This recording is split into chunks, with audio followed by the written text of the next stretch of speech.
Buenos días. Buenos días, profe. ¿Cómo andan? Hola, profe.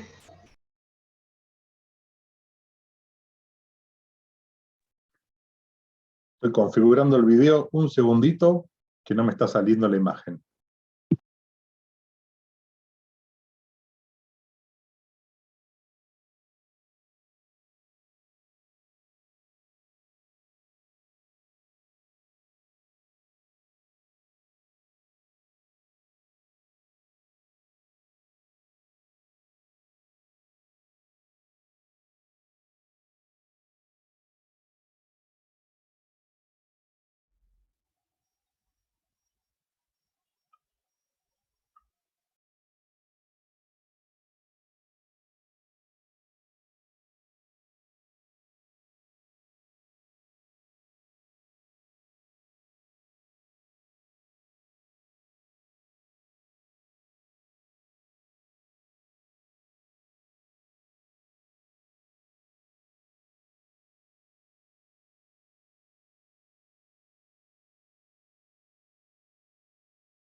Ahí estamos.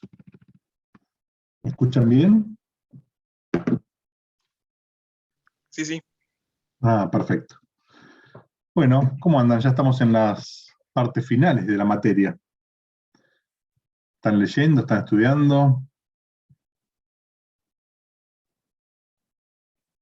¿Están con la sensación de que no saben nada y que tienen que leer y releer y no sé si alcanza? Bueno, tranquilos y tranquilas que, digamos, es una materia, como yo les dije en la primera clase, una materia que usa mucho la lógica.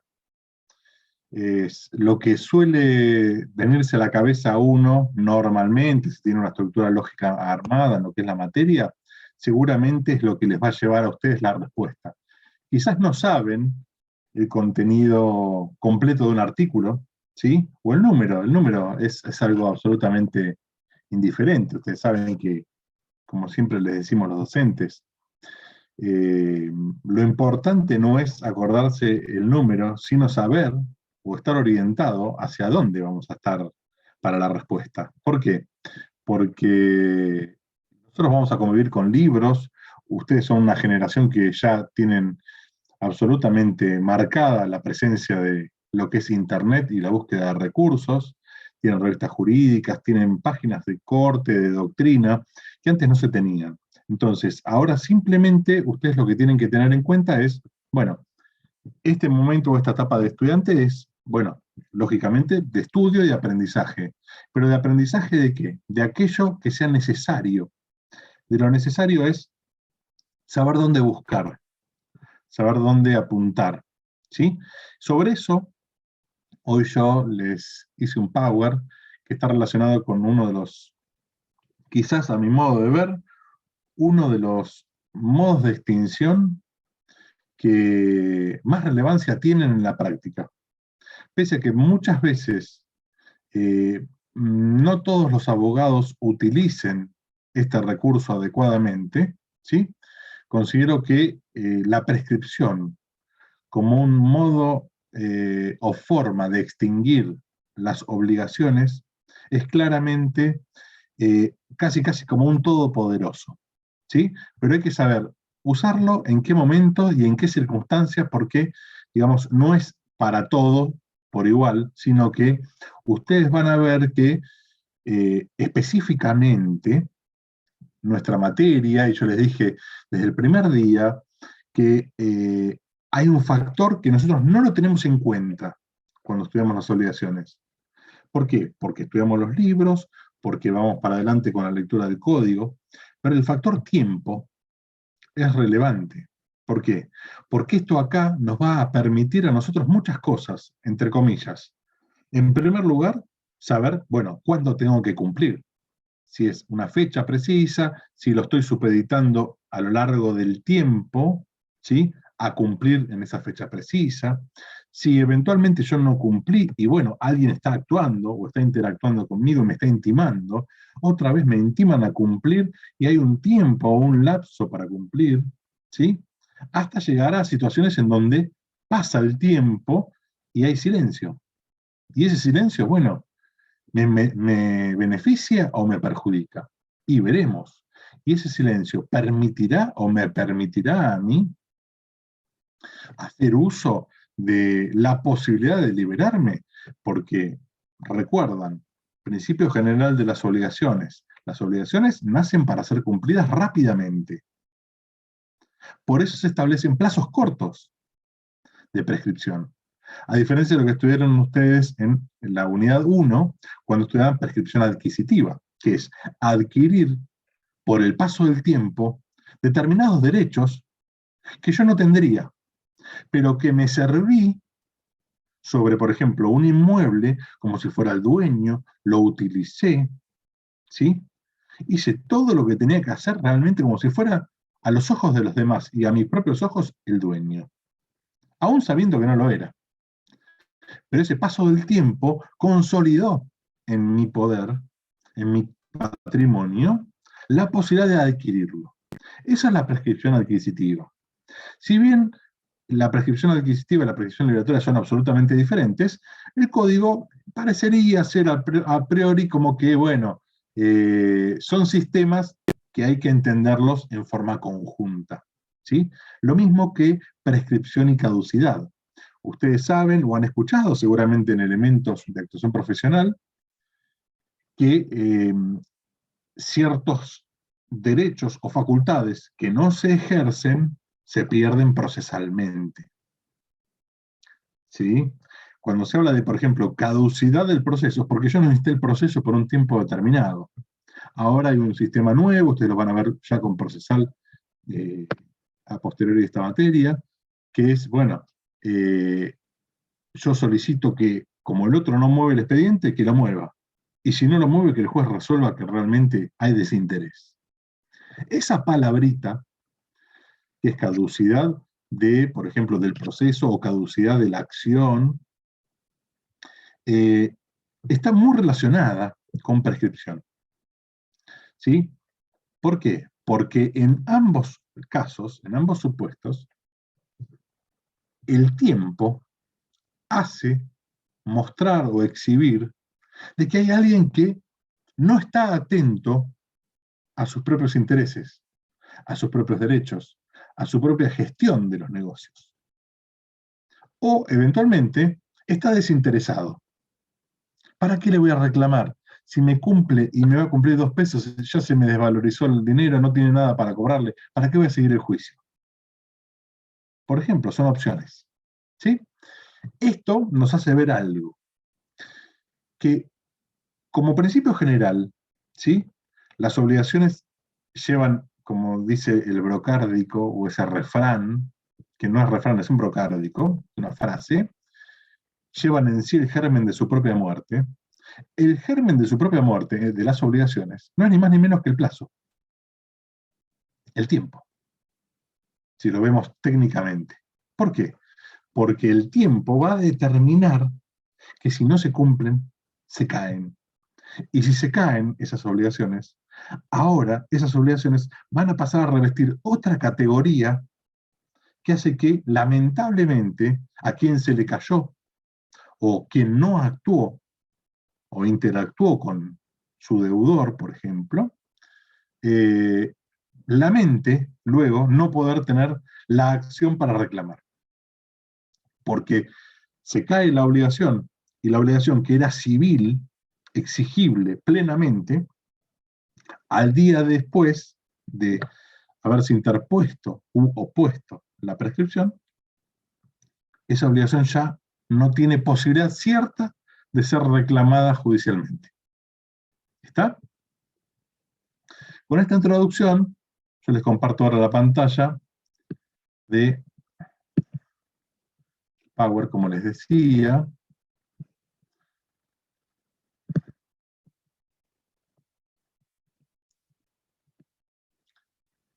Y arrancamos.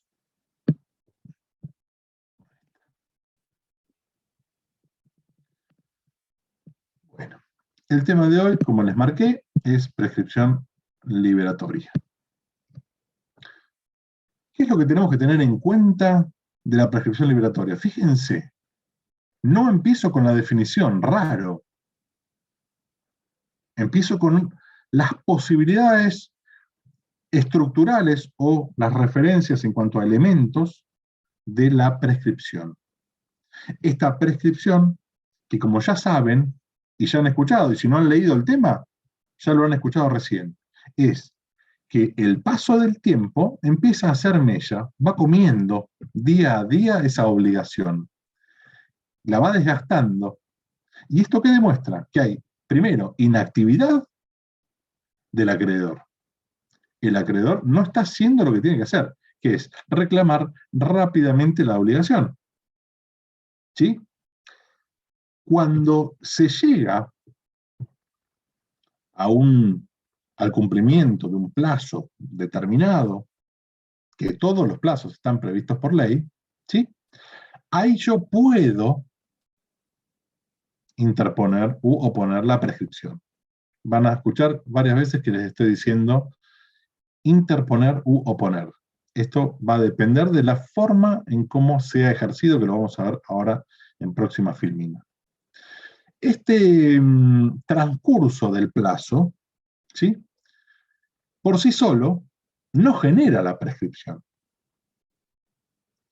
Es necesario, ¿sí?, que la materia, objeto de la obligación, sea susceptible de prescripción.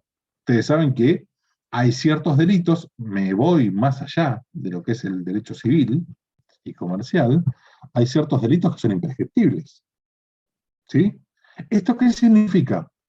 Que la prescripción tiene, por un lado, en el área civil y comercial, actualmente de la que estamos hablando, ¿sí?, tiene muy marcado un tema, que debe existir una imposibilidad, no. Que debe existir un plazo, no. ¿Qué es lo que tiene que ver? Tiene que ver que el acreedor haya estado inactivo, que esa inactividad se haya producido cuando podía actuar. Si tiene alguna limitación para actuar, ya no es tan claro el tema de que opere la prescripción, y pueden ser situaciones en donde, ¿sí?, ahora la vamos a ver, el acreedor no haya perdido el derecho todavía, la obligación.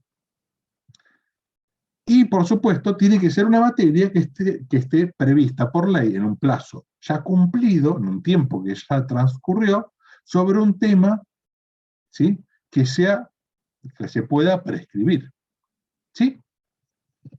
Ahora bien, ¿cuáles son los caracteres de esa prescripción? ¿Ya vimos?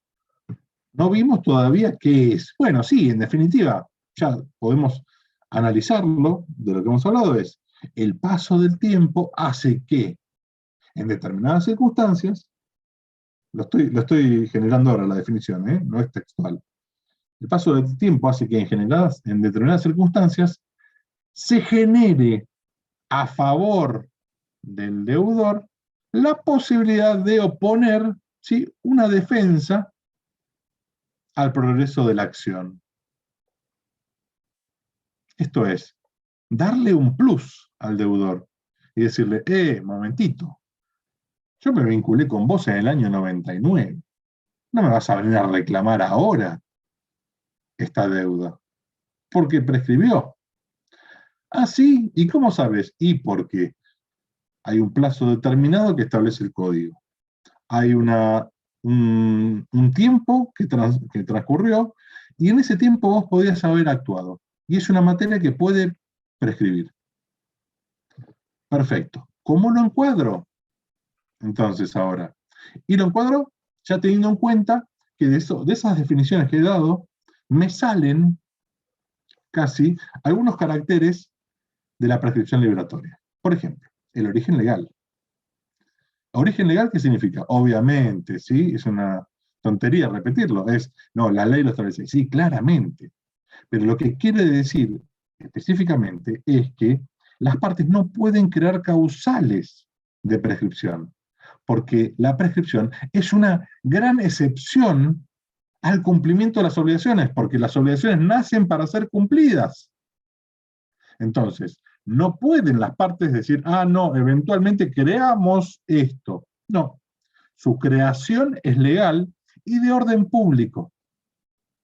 Al ser de orden público, yo no puedo modificar los plazos, por ejemplo, que establece el código. Si yo quiero reclamar daños y perjuicios derivados de la responsabilidad civil, por ejemplo, yo hoy en día, con el código nuevo, y después de esto lo vamos a ver en la próxima materia, daños, hoy en día yo sé que tengo 3 años para reclamar. Si yo en esos 3 años dormí, hice la plancha, digamos, no recurrí a un abogado por diferentes circunstancias, y voy, y pasaron los 3 años, puedo correr el riesgo de que la otra parte me diga, mirá, el accidente existió, pero vos nunca me reclamaste nada, pasaron más de 3 años, te pongo la prescripción. Y se terminó. Y voy a perder el juicio, si está bien interpuesta, obviamente. ¿Sí? Que esto es clave, y lo vamos a detallar en las últimas filminas. ¿Cuál es la característica quizás más importante que se deriva luego de su origen legal y que sea de orden público? Es que el juez no puede decir, esta obligación está prescripta, por la cual yo resuelvo que está prescripta, aunque ninguna de las partes me lo haya dicho. Esto es que no puede ser declarada de oficio. Y ustedes me van a decir, miren, a ver, vamos a analizar esta situación. Año 99, celebré un contrato que tenía que ser cumplido al año. Entrega de suma de enero. Nunca más cumplió. Nunca me entregó el dinero. Pasaron más de 20 años, 22 años. Reclamo. Viene la otra parte, contesta la demanda, pero no opone prescripción. Esa es la situación 1. Situación 2. Viene la actora, demanda. El demandado, bien notificado, no se presenta. En ninguno de los dos supuestos, el demandado, en unos por omisión y en otro directamente por inactividad total del proceso, opuso prescripción. ¿Qué le queda al juez? Tiene que resolver conforme las postulaciones que hay en el proceso. Si en el caso A se dedujo demanda de cumplimiento de contrato, daños y perjuicios, pónganse, y no opone prescripción, tiene que resolver sobre la procedencia porque renunció a una facultad que tenía el deudor de oponer la prescripción. Porque la tiene que oponer el deudor, o quien sea el interesado para hacerla valer. Si no, no la puede declarar el juez. Y en la misma situación, en el caso 2, si el deudor no se presentó, el juez no puede decir, un momentito, no se presentó, pero en razón del valor justicia que debe reinar en los procesos y en la vida en general, considero que está prescripta. No lo puede hacer. Entonces acá empieza, esto es una gran discusión que es ya de teoría del derecho. Es, ¿se va al verdadero valor justicia? Impidiéndole al juez que sea declarado de oficio. Bueno, hay discusiones de todos los costados, simplemente se las menciono así como para que tengan, digamos, en su desarrollo del tema, ¿sí? Esto como que es algo que existe y que se ha planteado. Finalmente, un carácter de la prescripción o una cualidad propia específica es que ninguna de las partes puede renunciar anticipadamente a que el día de mañana pueda oponer o interponer prescripción. Esto es, yo celebro un contrato con o un vínculo obligacional con alguien, la tengo a Fiorella justo abajo, la uso de modelo. Con Fiorella, y ahí yo le digo a Fiorella, bueno, perfecto, vos me tenés que abonar tanto, cláusula 10, Fiorella renuncia expresamente a toda posibilidad de oponer o eventualmente interponer una prescripción futura. ¿Esto por qué? Porque Primero, no es válido. Segundo, porque se sostiene en el orden público. Y como es una excepción del gran cumplimiento de las obligaciones que tienen que existir, que es cumplir rápidamente con las obligaciones, no es válida la dispensa de la prescripción cumplida, como no es válida la dispensa, por ejemplo, de reclamar o de la renuncia, ¿sí? A ciertos daños el día de mañana si yo te los produzco. Esto lo vamos a ver bien en la otra materia que nos sigue, ¿sí? En daños. Ahora bien, acá les pongo dos supuestos que están interrelacionados, lo que es invocación y lo que es cumplimiento. Nuestro código, tal cual como establece ahora el 2553, ¿sí? Nos dice claramente que la prescripción puede ser invocada en el momento procesal oportuno. A ver, no dijo nada en realidad. ¿Nos dijo todo o no nos dijo nada? Fue muy escueto. ¿Cuál es el tiempo procesal oportuno? Bueno, vamos a tener que ver en función de lo que son las acciones o el objeto prestacional o la prestación que debe ser cumplida o la materia sobre la cual verse. Entonces, para poder entenderlo, está esta interrelación. Yo puedo invocar la prescripción en el momento procesal oportuno. No digo nada más que eso. Pero no importa si yo la opongo o no, cuando sean materias que son declaradas imprescriptibles. Por ejemplo, los delitos derivados de lesa humanidad. O aquellos actos que tienen esa nulidad insalvable, que es la nulidad absoluta. ¿Esto qué me lleva a mí? Me lleva a mí a comprender, ¿sí?, que si yo tengo la oportunidad procesal, la tengo que interponer en el momento adecuado. ¿Sí? ¿Cuándo es el momento adecuado? Y el momento adecuado es en todo tipo de proceso de conocimiento, yo tengo un plazo para contestar demanda. Bueno, la prescripción la opongo, ¿sí?, dentro del plazo para contestar la demanda. ¿Sí? Esto en procesos de conocimiento. Y en los procesos de ejecución, es decir, cuando yo ya transité un proceso, o eventualmente cuando ya no había que transitar el proceso, sino que había procesos de ejecución, por ejemplo, un pagaré que lleva de por sí la ejecución en su vientre, ¿sí?, se opone esa excepción de prescripción en el planteo de oposición de excepciones. ¿Por qué? Porque en los procesos, como ustedes han visto en elementos, en procesos de conocimiento, se corre traslado a la demanda y se contesta a demanda. En procesos de ejecución, como es más limitado, está más cercenado el tema de las defensas, solo se oponen excepciones. Y dentro del plazo para contestar excepciones, ahí se interpone la excepción de prescripción, que en realidad se opone. Interponer y oponer, que es lo que yo les venía diciendo antes, son dos conceptos diferentes. Interponer es cuando yo soy actor e interpongo la prescripción. Después vamos a ver el ejemplo, pero ya vamos escuchando el concepto.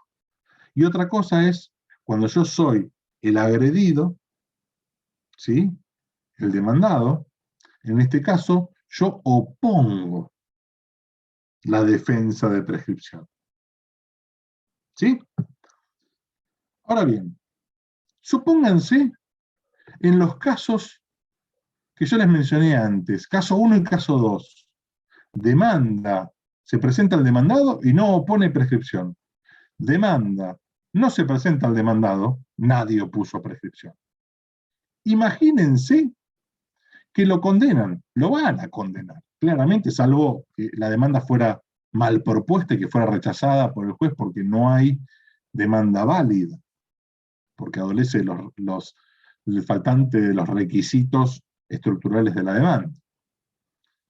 Lo condenan al demandado, y el demandado viene y dice, Está bien, te pago. Cuando le paga, se da cuenta que estaba recontra vencida la obligación. Cuando hablo de vencido es se había vencido el plazo de cumplimiento y había transcurrido el tiempo para poder oponer la prescripción. ¿Puede el deudor ahí decir, momentito, si yo pagué una obligación que está prescripta, yo puedo reclamar lo que pagué? Lo que sería el derecho al reembolso, de ninguna manera. Porque vos tuviste la opción de reclamar, de hacer valer tus derechos, y no los hiciste valer. Y más aún si hubo un proceso y vos tampoco hiciste nada. Con el mismo peso que le cae al acreedor el tema del paso del tiempo, que lo puede hacer perder su derecho, lo mismo ocurre del lado pasivo cuando el lado pasivo no advirtió, pudiendo advertir, que existía posibilidad de plantear la prescripción. ¿Sí? Es decir, si pagó, sea antes de iniciarse un juicio, durante un juicio o después de un juicio, una obligación que estaba prescripta, no puede repetir. ¿Sí? Regla es el ABC de la materia de prescripción.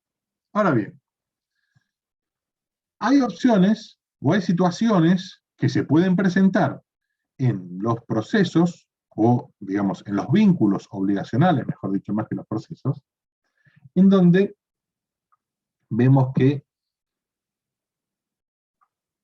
se ataca a ese periodo de prescripción. ¿Y cómo se ataca? Claro, hay supuestos en donde, pese al transcurso del tiempo, hay cuestiones que no podemos evitar analizar, que no podemos, digamos, mirar para otro lado. Esas cuestiones son llamadas situaciones de o causales de suspensión o interrupción de la prescripción. Cuando hablamos de esto, y cuando señalamos esto, estamos diciendo, ojo, la regla general es que las obligaciones deben ser cumplidas. La excepción es, si pasó el tiempo y no hubo actividad, habiendo podido actuar en una materia que está permitida por ley y se agotó el plazo, está la prescripción.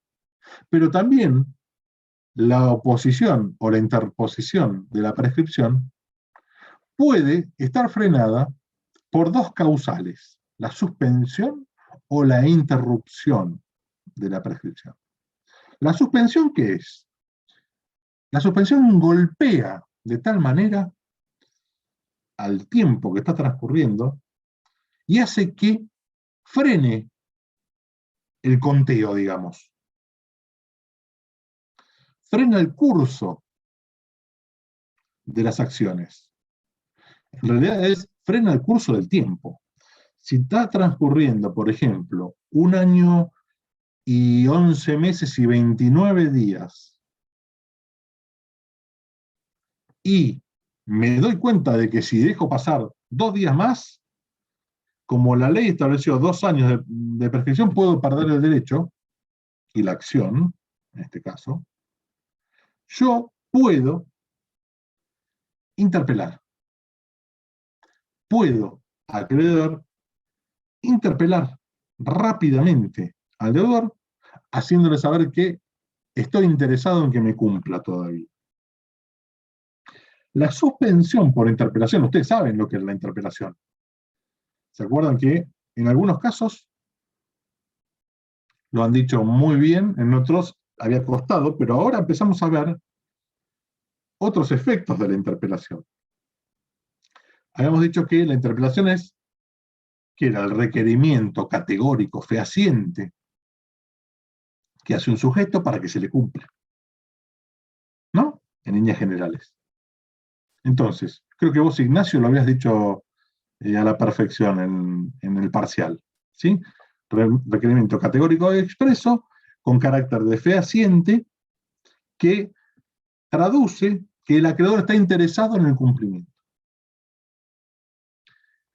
Ahí, cuando hay interpelación, la interpelación suspende el curso del tiempo, ¿sí? Lo que sería el lapso temporal.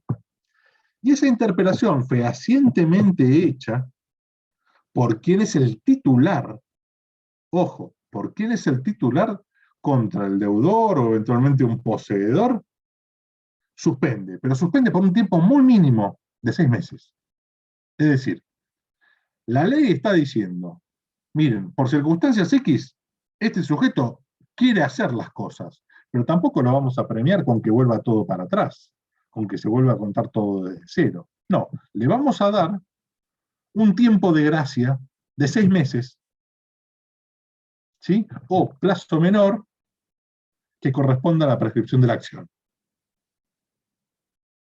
En cuyo caso, tendrá ese tiempo para deducir la demanda. Si no la deduce en el plazo, supónganse que fuera de 6 meses, necesariamente empieza a contarse nuevamente el tiempo. Y el día posterior sería el día 1 año, 11 meses y 30 días, y el otro día sería 1 año, 11 meses y 31 días, y muchas gracias por todo, seguramente habrás perdido la posibilidad de reclamar judicialmente la acción, si el otro está despierto y te va a oponer la prescripción. ¿Sí? Ahora bien, esta suspensión por interpelación, como les decía, tiene esta característica. Solamente el titular del derecho, no la puede hacer otro. ¿Por qué? Porque esto está específicamente diagramado para apreciar de que realmente el titular es quien está interesado en el cumplimiento. ¿Sí? Siempre, obviamente, contra el deudor o poseedor, pero ojo, yo puedo interrumpir solo una vez la prescripción. Si yo quiero interrumpirlo por segunda vez, perdí. ¿Sí? Antes no estaba tan específicamente establecido esto. Y daba, y de hecho se veía, que en algunos supuestos se interrumpía, se suspendía por interpelación, y estaba suspendida. Ahora no. Ahora el código establece necesariamente que es por una única vez, por el plazo de 6 meses o el lapso menor. ¿Sí? Si fuera más breve. Cuando hablamos de interpelación, la interpelación claramente va a ser apuntada a carta documento o eventualmente una actuación notarial con escribano. ¿Por qué? Porque tiene que ser fehaciente y tiene que tener una característica, que sea recepticia, es decir, que sea manifestación receptivita, dice ahí, recepticia. ¿Qué significa? Que esté destinada a ser conocida por la otra parte. ¿Sí? Yo no pongo en mora al otro sujeto. La mora ya transcurrió. Seguramente, si me tenía que pagar hace 1 año, 11 meses y 29 días, la mora empieza a correr desde hace 11 meses, 11 años, 1 año, perdón, 11 meses y 29 días. ¿Sí? Yo tampoco tengo que intimarlo, ¿sí? A que se dé cuenta de que está en mora o que le hago valer la mora. No, yo lo único que tengo que hacer es intimar el cumplimiento efectivo de la obligación. Si yo intimo este cumplimiento efectivo, me va a conducir a mí a que la notificación ya no sea una simple notificación, sino que sea un requerimiento. Y ese requerimiento de cumplimiento es la interpelación. ¿Sí? Ahora bien, otro supuesto importante que ustedes seguramente ya han escuchado en alguna otra materia desde el primer año, y si no, la empiezan a escuchar aquí, es el tema de que se ha incorporado, por ejemplo, la instancia de mediación obligatoria en, por ejemplo, Provincia de Buenos Aires, en diferentes lugares del país, ¿sí? La instancia obligatoria de la mediación, salvo en Provincia de Buenos Aires, en aquellos procesos donde sean cuestiones de familia que van directamente a los juzgados de familia porque tienen otro sistema que actúa el consejero o consejera de familia. La mediación, ¿sí? O la ley de mediación establece que en todo proceso que se inicie en Provincia de Buenos Aires, uno tiene que iniciar una planchuela diciendo qué juicio va a iniciar, contra quién va a iniciar, y eso ahí a eso les he incorporado el nombre del mediador registrado que salió sorteado para intervenir. Cuando hay, o cuando se analiza la suspensión por mediación, se analiza algo puntual. Yo tengo la posibilidad de ir al proceso, pero el proceso no lo puedo llevar adelante. ¿Por qué? Porque hay una ley que me dice, para evitar la judicialización de la causa y tratar de instar a una autocomposición de los intereses, tiene que transcurrir obligatoriamente el proceso de mediación o la instancia de mediación. Pero ¿qué pasa? Muchas veces se podía ver que si no se decía nada sobre la suspensión, ¿sí? Por ahí se iba a mediación, no se lograba acuerdo, y después cuando se deducía la demanda, había caído durante el trámite de la mediación, ¿sí? Se había cumplido el tiempo para la efectiva oposición de la prescripción, para el cumplimiento. En ese caso, el código, con muy buen criterio, ¿qué ha dicho? Ha señalado que la mediación suspende el curso de la prescripción, ¿sí? Cuando es comunicado, obviamente, medio fehaciente, porque la cédula o la notificación del mediador sorteado de la fecha de audiencia, o eventualmente de la celebración, lo que ocurra primero. Esto está determinado porque yo puedo fijar una audiencia, fijo otra audiencia, no se celebra y después se logra celebrar. Bueno, no es que se suspende desde la fecha de audiencia, sino desde la celebración en diferentes circunstancias. Esto lo van a ver más adelante cuando vean procesal civil, ¿sí? No los quiero complicar más, simplemente como para que lo tengan en cuenta. Profe, ¿Cuándo? Sí, a ver si entiendo. Nosotros con la carta documento vamos a exigir o avisar a la otra parte. no, avisar no. Esa es la diferencia de interpelación. No es aviso. Bueno, vamos a exigir a la otra Sí. parte el cumplimiento de una obligación que ya, que ya viene con problemas, ya viene incumplido. Sí, Mandamos la carta documento y si no hay, si hay un rechazo de la otra parte, ese es el paso siguiente para solicitar una mediación. no. Vos mandar la carta documento. Sí. ¿Sí? Vos mandar la carta documento. La carta documento lo que hizo es suspender el curso de la prescripción. Por 6 meses. Sí. Tenés 6 meses para interponer la demanda. ¿Sí? Pero Sí. como hoy en día tenemos la parte consecuencial de esto, que es que si no te cumple extrajudicialmente tenés que ir a juicio, el juicio vos no lo podés llevar adelante si no transitas la instancia de mediación. Entonces vos tendrías una causal de suspensión por la interpelación, por carta documento, por ejemplo. ¿Sí? Cuando vos querés iniciar el juicio e iniciás la mediación, ¿sí? A vos seguramente te está transcurriendo el plazo de los 6 meses. Las mediaciones no duran mucho. Las mediaciones es un promedio entre 2 y 3 meses. O sea que estás en fecha, si sos dirigente.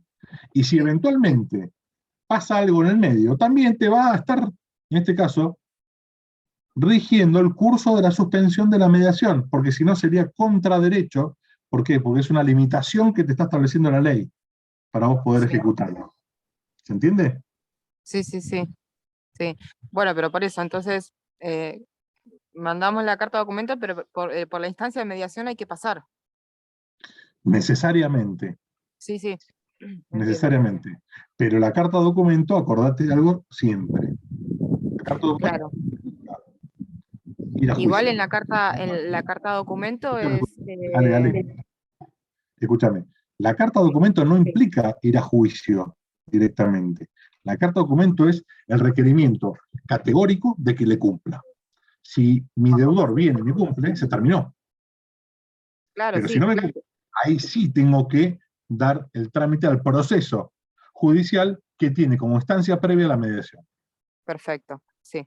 Y Sí, lo que sí, tienen sí. que tener en cuenta es por cuánto dura la suspensión en instancia de mediación.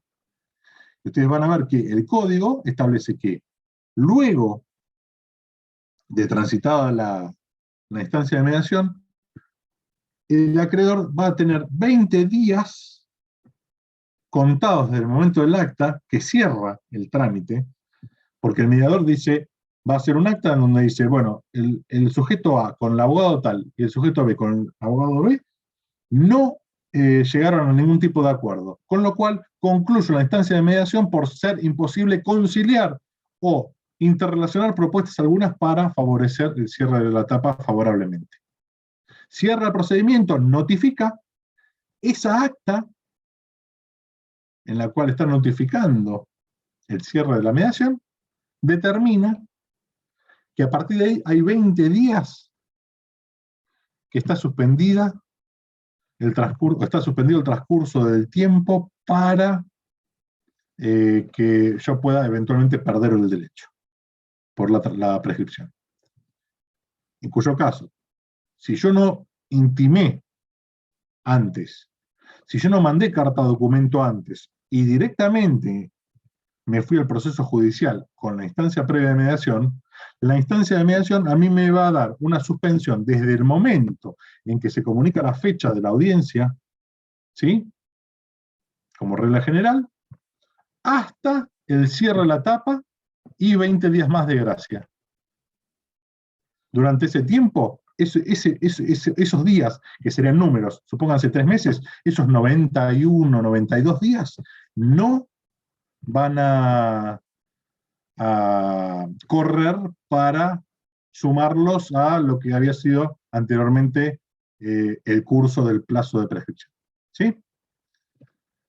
Ahora bien, ¿cuáles son las causales de prescripción que ustedes tienen que tener en cuenta, pero específicamente de la suspensión de la prescripción, no de la prescripción, de la suspensión?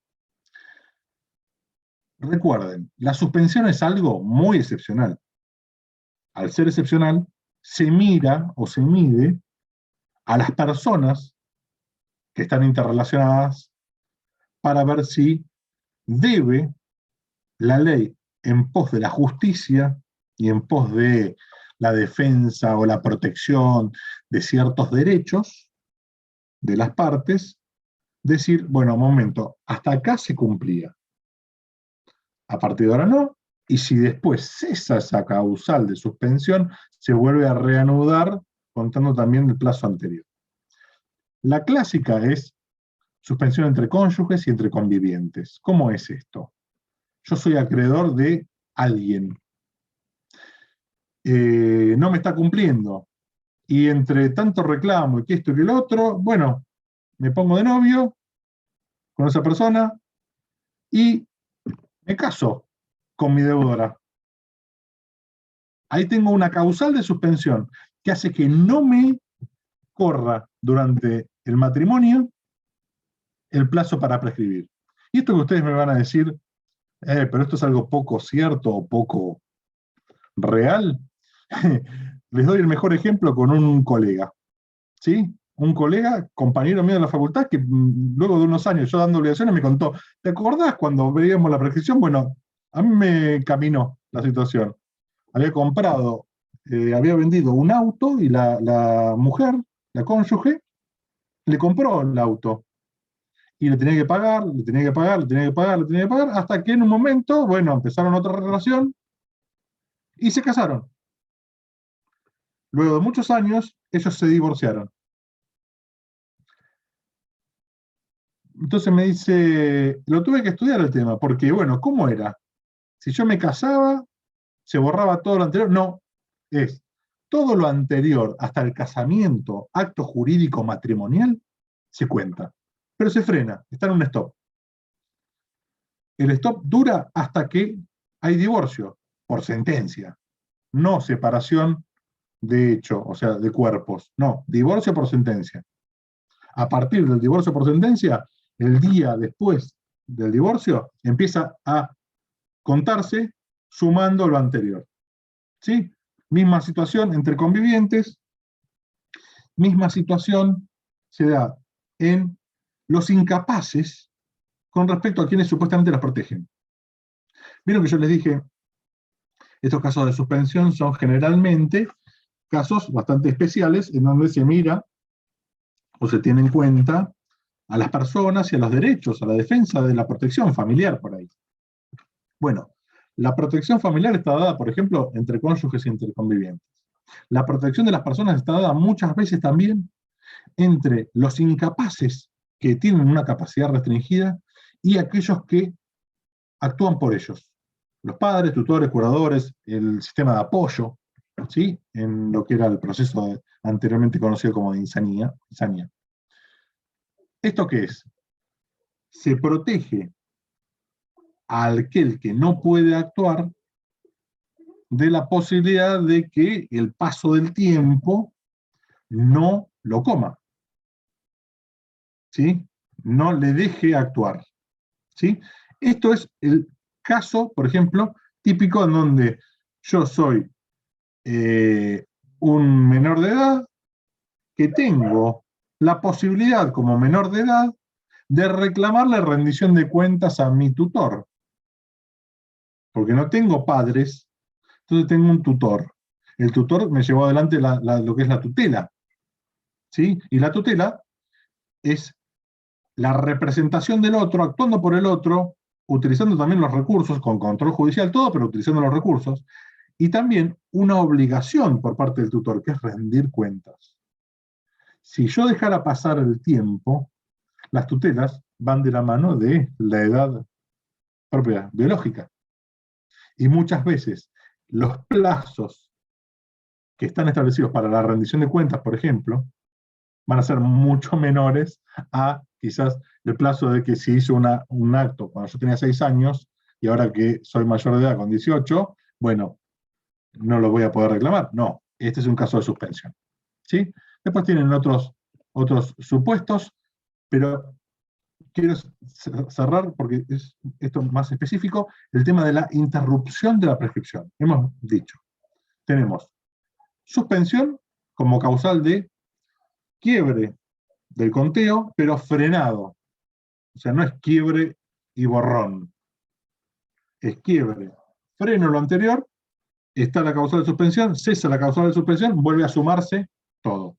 La interrupción es un borrón y cuenta nueva. Yo te interrumpo la prescripción y empieza a contarse de cero. Sí o sí hay un nuevo plazo para contar. Y ustedes me van a decir, pero es gravísimo entonces, recontra. Porque yo, con la interrupción de la prescripción, estoy diciendo, todo lo que pasó antes no existe más. Empieza a contarse a partir de hoy, como acto fehaciente, ¿sí?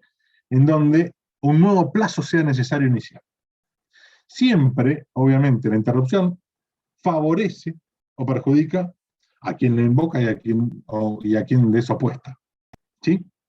Y muchas veces ustedes lo van a ver o lo van a relacionar ahora con las obligaciones solidarias, ¿sí? O las indivisibles, en donde se propagan los efectos. Cuyo caso, si yo interrumpí la prescripción contra el deudor A y tengo un deudor B y un deudor C, propagué el efecto de la interrupción de la prescripción contra todo el bloque deudor, que era lo que habíamos estado viendo en clase, ¿sí? Es decir, yo como es un bloque conjunto en la obligación solidaria, por ejemplo, ¿sí? Al interponerle a uno, le transmito los efectos al otro y al otro, de tal manera que no puedan obviar, ¿sí?, los efectos. ¿Por qué? Porque actúan en conjunto como un ente societario, digamos, como si fueran un bloque social. ¿Sí? ¿Cuáles son las causas de interrupción que a nosotros nos importan y nos interesan? Y son las únicas causas, en definitiva. Bueno, tenemos al reconocimiento judicial del derecho, que ahora lo vamos a ver. Reconocimiento judicial que apunta a la justicia como tal. ¿Sí? A la petición judicial, a la solicitud de árbitros. Ustedes saben que yo puedo someter a juez la decisión, pero si yo hice una cláusula en donde las partes obviaban la jurisdicción de los jueces y solicitaban la intervención de los árbitros del Colegio de Abogados, por ejemplo, el Tribunal Arbitral del Colegio de Abogados, la única opción para reclamar este proceso, o esta obligación en un proceso, es en el proceso de arbitraje en el Colegio de Abogados de Mar del Plata. Y por último, lo que tenemos es el ejercicio de lo que es el derecho de retención. Que es que el derecho de retención permanentemente, al estar ejerciéndose, lo que hace es permanentemente seguir haciendo uso de la opción de decir, bueno, si vos no me cumplías, yo estaba ejerciendo el derecho de retención sobre esta cosa. No se me va a pasar el tiempo. ¿Por qué? Porque estoy sobre esta cosa tratando de que vos me cumplas. Estoy haciendo uso activo de mi derecho. ¿Sí? Por eso el derecho de retención como tal es válido como causal de interrupción. Sobre este tema, la interrupción, como les decía, por el reconocimiento judicial, ustedes tienen que tener en cuenta algo. Dije, acá el código va al fin justicia.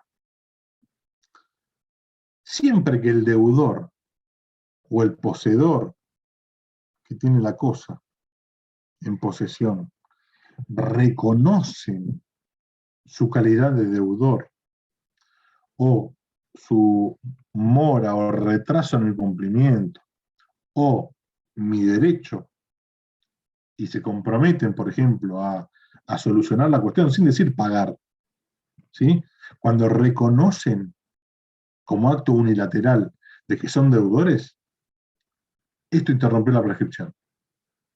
Y todo el plazo anterior no corre, corre desde cero.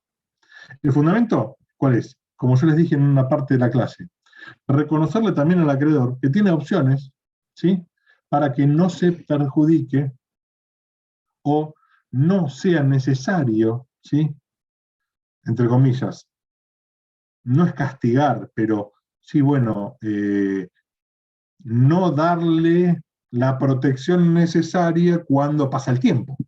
Sabemos que el paso del tiempo le hace perder derechos al acreedor. Bueno, en estos casos, el paso del tiempo pudo haber pasado, pero la justicia, o el fin justicia, es dar a cada uno lo suyo, ¿sí?, esa definición tan histórica y tan debatida de qué es lo suyo, ¿sí?, en este caso es, bueno, yo reconocí que hay otro que tiene un mejor derecho que yo soy deudor. Entonces, el mejor derecho es que el otro tiene su calidad de acreedor, es acreedor, y que yo le estoy debiendo. Entonces, que no le caiga, digamos, la prescripción porque le reconozco. El reconocerlo, interrumpo. ¿Sí? Esto es medianamente similar a lo que ocurre en la petición judicial, que es un poquitito más largo, como les detallo acá. Yo les dije, yo puedo interponer la prescripción por acción o por defensa. ¿Sí? Interponer u oponer. ¿Sí? Yo puedo, en ciertos casos, ¿sí?, interrumpir la prescripción por petición judicial. ¿Cómo sería? Yo soy el acreedor. ¿Qué hago? Interpongo demanda que se llama demanda interruptiva de prescripción. Y es una demanda muy similar a lo que se conoce como demanda de prescripción, ¿sí? Vulgarmente hablando. Pero que en realidad no es una demanda como tal. Es que yo estoy haciendo uso de mi calidad de acreedor para que no me prescriba mi derecho. ¿Y cómo lo hago? Y si yo le mando una carta documento y estoy jugado, ¿sí? Por ahí no llego o no llevo adelante todas las cosas que yo quiero hacer para poder hacer una demanda correctamente y que no me prescriba. Entonces, muchas veces lo que hago es, para juntar documentación, prueba o lo que sea, ¿sí? Yo me presento y digo, yo, señor juez, yo soy Juan Facundo Dominoni, soy acreedor de tal, ¿sí? Y solicito se interrumpa el curso de la prescripción por medio de la presente, en función de que voy a reclamarle a esa persona, por ejemplo, daños y perjuicios. Ustedes me van a decir, pero hay tiempo para que transcurra el plazo de prescripción. Sí, pero ese tiempo muchas veces no es suficiente. Como yo les decía, daños y perjuicios, tiene 3 años. ¿Sí? Antes peor, antes entraba dentro de la categoría de extracontractual y eran 2 años. ¿Qué pasa si esa persona estuvo accidentada? Si no pudo actuar. Si hubo un montón de circunstancias que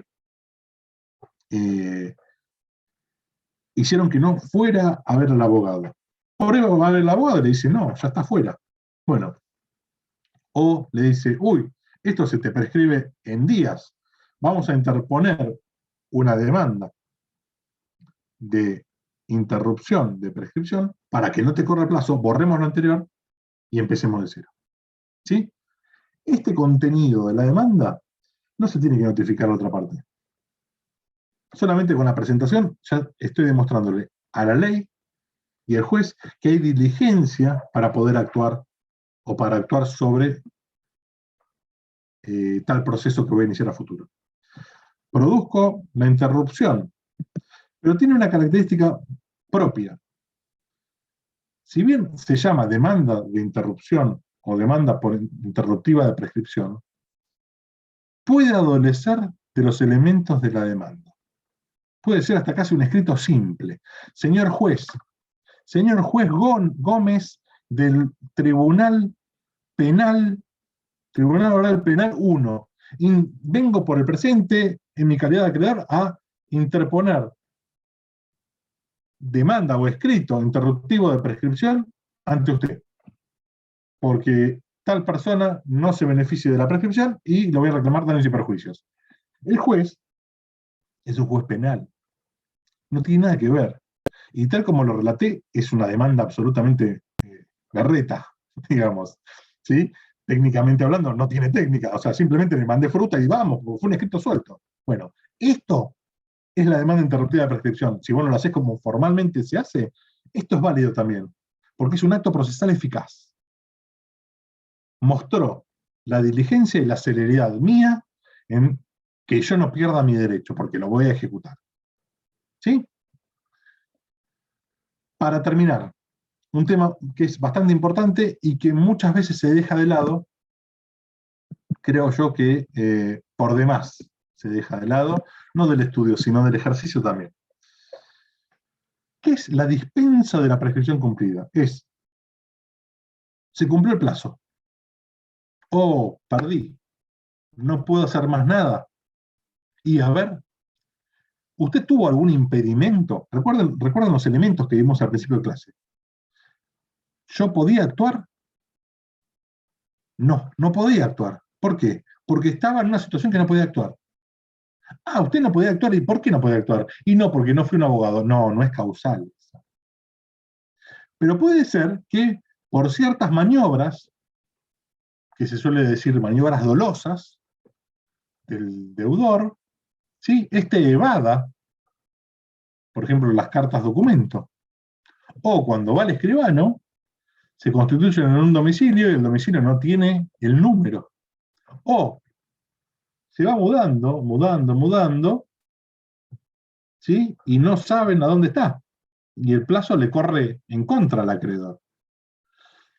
Estos casos son posibles de ser tenidos en cuenta como, bueno, ¿puedo zafar un poco?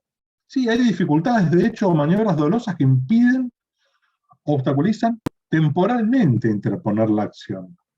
O la típica y común, yo demando, transcurrí la mediación, no se presentó el demandado, voy a juicio, le mando el traslado de demanda por cédula, y no está, no lo recibe, se mudó, yo sé que vive ahí, bueno, sacó la chapa numeral, puso otro número, va poniendo números diferentes en la casa, la pinta de otro color, entonces yo cuando identifico, no es casa naranja, vamos, es casa blanca, esto pasa, ¿sí? Esta maniobra dolosa le permite, si yo lo puedo acreditar, le permite justificar ante el juez de que si la otra parte después viene y dice, no te opongo prescripción, ahora no lo vas a poder hacer valer. ¿Por qué? Porque todo esto se debió a tu accionar.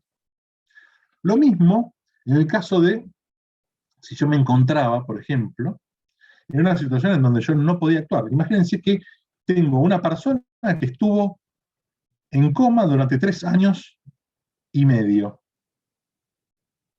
Y salió del coma, está bien, y puede ahora decir, quiero reclamar daños y perjuicios. Pero pasaron 3 años para que se cumpla la prescripción. Y él estuvo 3 años y medio. Cuando va el abogado ya es re tarde. Bueno, en esos casos, ¿sí?